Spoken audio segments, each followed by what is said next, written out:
ပုံမှန်စားနေကြခေါက်ဆွဲရတဲ့စားလို့ရန်ကောင်းတဲ့မူခေါက်ဆွဲချက်နည်းတင်လေးကိုမျှဝေပေးလိုက်ပါတယ်အရင်ဆုံးခေါက်ဆွဲထဲမှာထည့်စားဖို့အတွက်တခွားသေးလေးတွေကိုချီလေးနဲ့ချစ်ထားပေးလိုက်ပါမယ်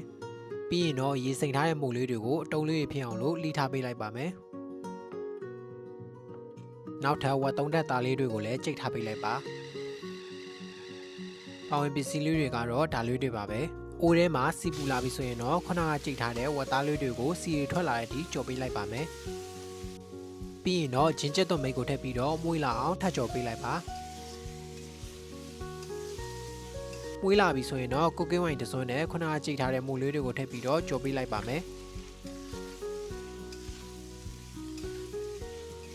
နောက်ထပ်ပန်းငံပြားရဲ့အကြီး2စွန်းပန်းငံပြားရဲ့အနောက်ခယူစီ sauce အချိုပန်းငပိအချိုတစ်စွန်းတကြားငါမျိုးဆက်မဆလာငရုတ်ကောင်းမှုထည့်ပြီးတော့နှံသွားအောင်တေချာလေးမွေးထားပေးလိုက်ပါမယ်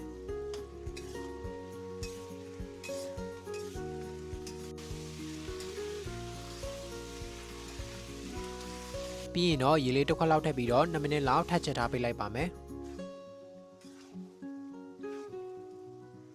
နောက်ထပ်ကော်ရည်လေးတစ်ပကံလောက်ထည့်ပေးပြီးရင်တော့နှံသွားအောင်တေချာလေးမွေးထားပေးလိုက်ပါ